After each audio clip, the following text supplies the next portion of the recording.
함께 보실 하나님의 말씀은 마가복음 5장 1절에서 20절 말씀입니다. 마가복음 5장 1절에서 20절의 말씀입니다. 신약성경 60면입니다. 우리 한 목소리로 오늘 본문의 말씀을 읽도록 하겠습니다. 예수께서 바다 건너편 거라사인의 지방에 이르러 배에서 나오심에 곧 더러운 귀신 들린 사람이 무덤 사이에서 나와 예수를 만나니라. 그 사람은 무덤 사이에 거처하는데 이제는 아무도 그를 쇠사슬로도 맬 수 없게 되었으니 이는 여러 번 고랑과 쇠사슬에 매였어도 쇠사슬을 끊고 고랑을 깨뜨렸음이로라. 그리하여 아무도 그를 제어할 힘이 없는지라. 밤낮 무덤 사이에서나 산에서나 늘 소리 지르며 돌로 자기의 몸을 해치고 있었더라. 그가 멀리서 예수를 보고 달려와 절하며 큰 소리로 부르짖어 이르되 지극히 높으신 하나님의 아들 예수여, 나와 당신이 무슨 상관이 있나이까? 원하건대 하나님 앞에 맹세하고 나를 괴롭히지 마옵소서 하니, 이는 예수께서 이미 그에게 이르시기를 더러운 귀신아 그 사람에게서 나오라 하셨음이라. 이에 물으시되 내 이름이 무엇이냐? 이르시되 내 이름은 군대니 우리가 많음이니이다 하고 자기를 그 지방에서 내보내지 마시기를 간구하더니 마침 거기 돼지의 큰 떼가 산 곁에서 먹고 있는지라. 이에 간구하여 이르되 우리를 돼지에게로 보내어 들어가게 하소서 하니 허락하신대 더러운 귀신들이 나와서 돼지에게로 들어가매 거의 2,000마리 되는 떼가 바다를 향하여 비탈로 내리달아 바다에서 몰사하거늘 치던 자들이 도망하여 읍내와 여러 마을에 말하니 사람들이 어떻게 되었는지를 보러 와서 예수께 이르러 그 귀신 들렸던 자 곧 군대 귀신 집혔던 자가 옷을 입고 정신이 온전하여 앉은 것을 보고 두려워하더라. 이에 귀신 들렸던 자가 당한 것과 돼지의 일을 본 자들이 그들에게 알림해 그들이 예수께 그 지방에서 떠나시기를 간구하더라. 예수께서 배에 오르실 때에 귀신 들렸던 사람이 함께 있기를 간구하였으나 허락하지 아니하시고 그에게 이르시되 집으로 돌아가 주께서 내게 어떻게 큰 일을 행하사 너를 불쌍히 여기신 것을 내 가족에게 알리라 하시니, 그가 가서 예수께서 자기에게 어떻게 큰일 행하셨는지를 대가볼리 전파하니 모든 사람이 놀랍게 여기더라. 아멘. 오늘 이 새벽에도 하나님의 말씀 앞에서 위로와 또 평강을 얻으시기를 간절히 소원합니다. 예수님은 이제 씨 뿌리는 비유와 또 하나님 나라에 대한 비유를 하시고 거라사 지방으로 가십니다. 원래 유대인들은 이 거라사 지방은 이방인의 땅입니다. 그 이방인의 땅으로는 가지 않습니다. 부정하여 더럽다고 여기고 그곳을 심지어 지나가는 것조차 꺼려하는 사람들이었습니다. 유대인들이 그토록 이방인들과 함께 하지 않았던 이유는 그들이 가지고 있던 정결의 문화 때문입니다. 그러나 예수님께서는 그 이방의 땅으로 가시는 것이죠. 거라사인의 땅으로 가시는 목적이 무엇이겠습니까? 그 땅에 바로 씨를 뿌리기 위하여 가시는 것입니다. 그곳이 돌짝밭이든 그곳이 길가든 좋은 밭인지 알지 못하지만 하나님께서는 바로 이 세상 모든 곳에 복음이 전파되기를 원하시고, 예수 그리스도께서는 바로 그러한 삶을 위하여 부정하다고 여겨지는 곳, 사람들이 꺼려하는 곳, 어쩌면 우리가 벌써 정죄하고 판단하며 저 사람은 안 돼 라고 하고 낙인 찍어둔 그곳까지 주님은 찾아가고 가서 바로 그들을 치유하기를 원하시는 것입니다.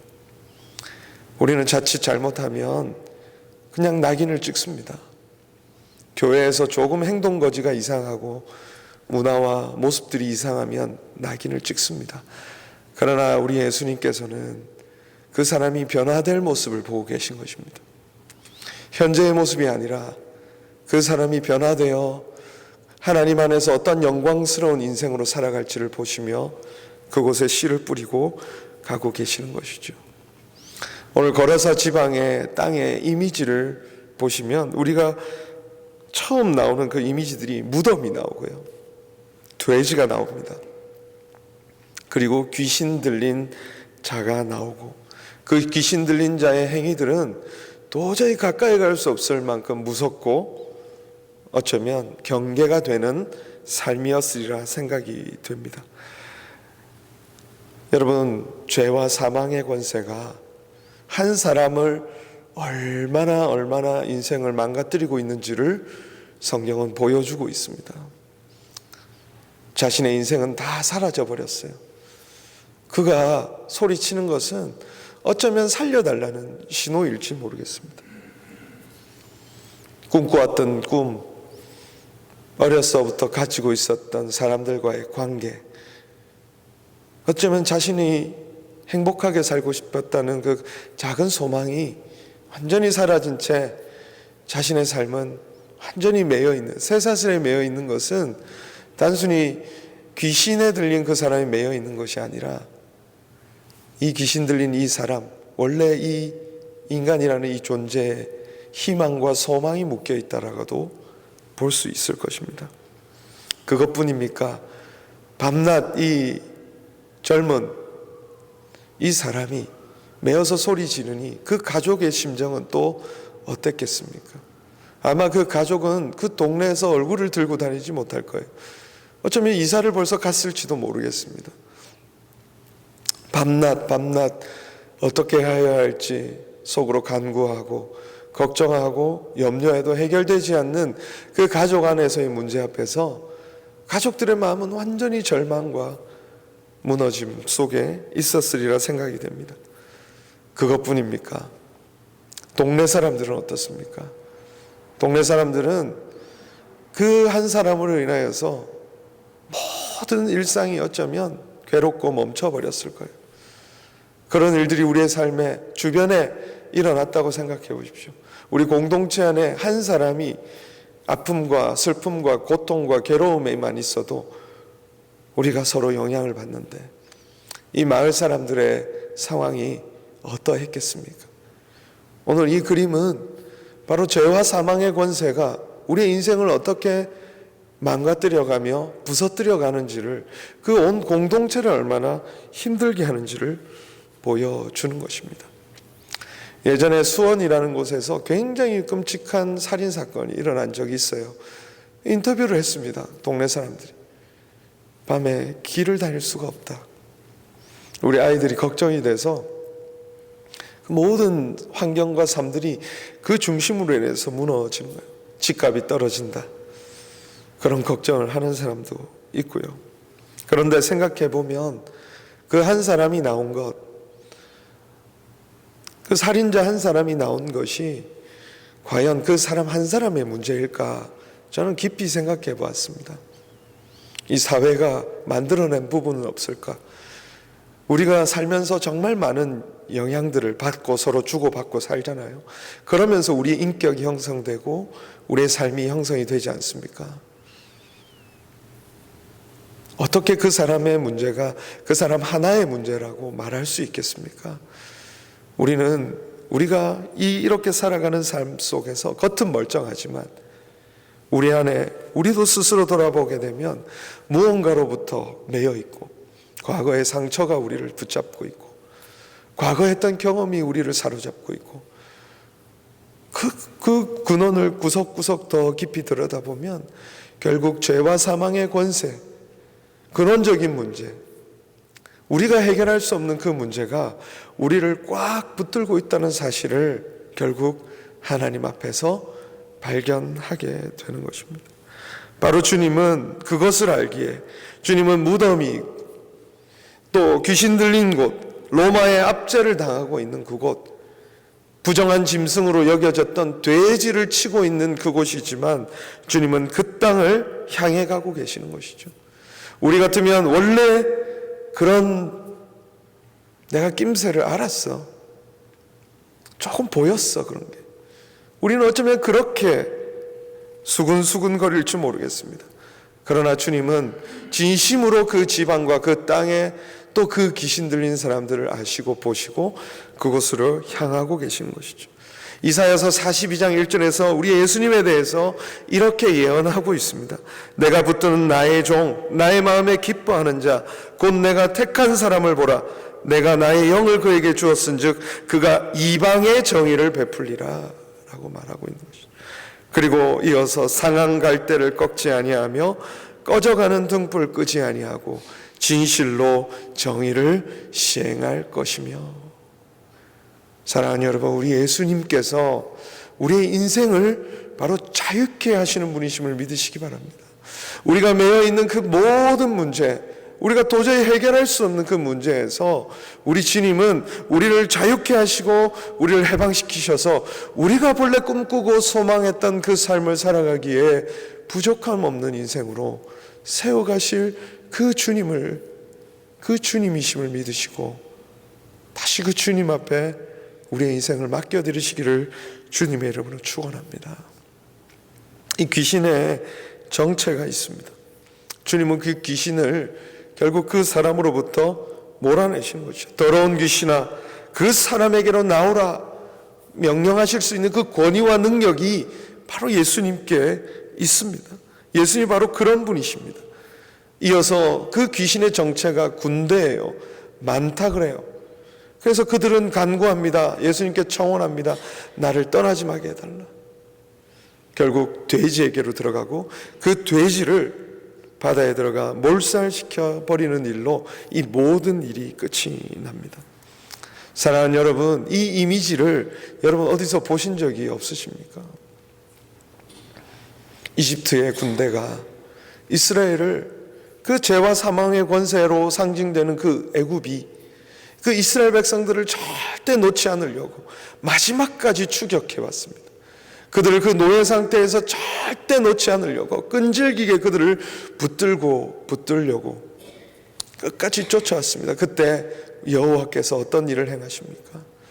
바로 그들을 바다에 수장시켜 버리시죠. 그 이집트의 군대를 말입니다. 그 막강하고 도저히 벗어날 수 없을 것 같은 그 이집트의 그 군대로부터 주님은 그들을 자유케 하시는 분이시죠.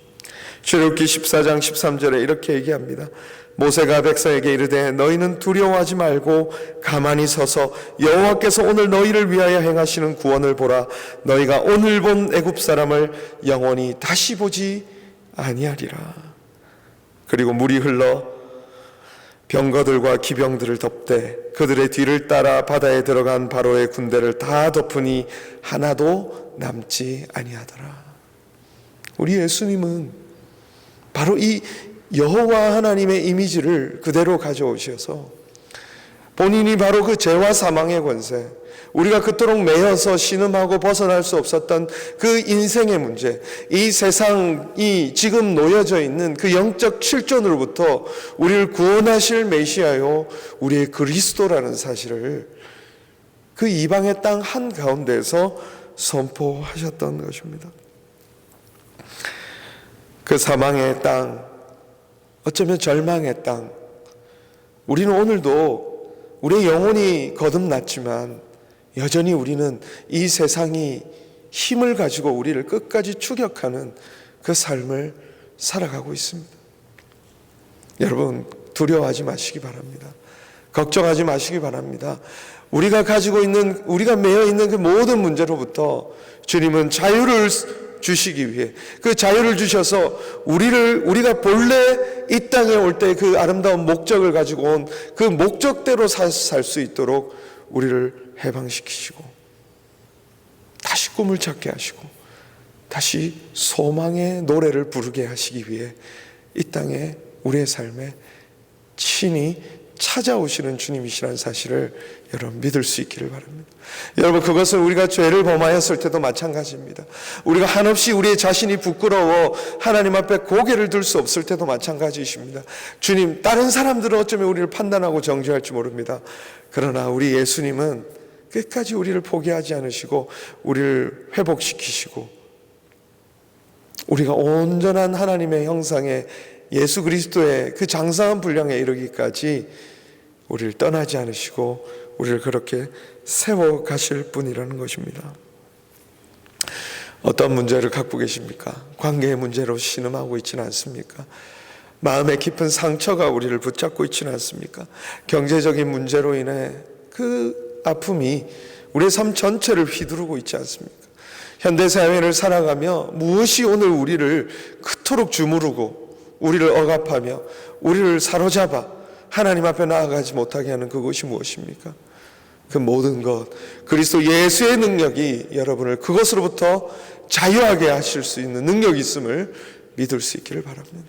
그 믿음으로 우리는 예수께 나아가는 겁니다. 예수께서 오늘 우리에게 보여주신 것은 바로 그 능력과 권세를 따라 이 세상에 가서 그 예수의 복음을 전하라고 하시는, 그 예수의 복음을 따라 우리의 가정을 다시 일으키라고 하시는 주님의 명령, 거룩한 명령이 담겨 있는 것입니다. 그래서 여러분 보십시오. 이 광인, 거라사의 광인이 어디로 갑니까? 고침을 받고 나서 예수께로 나아갑니다. 주님, 내가 주님을 따라가고 싶습니다. 근데 이 광인에게 주어진 소명이 무엇이었습니까? 그 지역에 복음을 전하는 것, 그 지역에 예수의 능력과 선하심을 전하는 것. 그러면 그 복음의 전파가 그곳에 하나님 나라를 임하게 하는 능력이 되기 때문에 주님은 그 방식으로 바로 이 땅을 또 치유하시고 회복시켜 가시는 것입니다. 오늘 우리에게도 죄와 어둠, 그 압제로부터 구원해 가시는 하나님의 능력과 은혜를 맛보는 그 삶이 주어져 있습니다. 그 은혜를 맛보시고 이제 우리의 삶의 현장으로 들어가 그곳에서 또한 무너진 곳을 일으키고 또 매여 있는 곳으로부터 자유를, 복음을 가지고 선포해가며 관계를 회복하고, 그 어떤 매임, 이 지역 사람들이 끝까지 돈에 매여 하나님의 영광을 보지 못했던 그 안타까운 삶이 아니라 그 어떤 것으로부터 자유를 주시는 그리스도 예수 안에서 참된 복을 누리시는 저와 여러분 될 수 있기를 간절히 바랍니다. 기도하겠습니다. 하나님 아버지, 감사합니다. 이 새벽에도 우리를 하나님의 전으로 부르시고 하나님의 임재 아래 그 예수 그리스도의 그 복음의 능력이 무엇인지를 하나님 알고 누리는 자리로 인도하여 주시니 감사합니다. 하나님, 더욱 깨어서 하나님을 바라볼 수 있도록 인도하여 주시옵소서. 더욱 깨어서 예수 안에서 일어난 그 아름다운 일들이 무엇인지를 알게 하시고 그 영광스러운 삶으로, 그 믿음의 삶으로 하나님 더 깊이 나아갈 수 있도록 인도하여 주시옵소서. 예수 안에 있는 능력을 신뢰하고 그 예수 안에 있는 복음의 영광을 알므로 하나님 그 어떤 것에도 매이지 않도록 우리를 세워주시옵소서. 경제적인 문제입니까? 관계의 문제입니까? 개인의 상처의 문제입니까? 하나님, 이 세상에 그 어떤 것이 우리를 둘러싸 진친다 할지라도 예수 안에 자유가 있음을 알고 자유된 그 행복감에 하나님을 찬양하며 감사하며 살아갈 수 있도록 인도하여 주시고, 또한 그 믿음을 가지고 온 세상 곳곳에 하나님 자유의 복음을 전하는 믿음의 사람들이 되게 하여 주시옵소서. 오늘 이 새벽에도 주님 우리를 만나 주시고 우리에게 필요한 것들, 또 하나님 우리가 바라보아야 할 그 믿음의 세계를 보여주셔서 하나님 우리가 순종하며 결단하며 따라갈 수 있도록 은혜 베풀어 주시옵소서. 감사하며 예수님의 이름으로 기도하옵나이다. 아멘.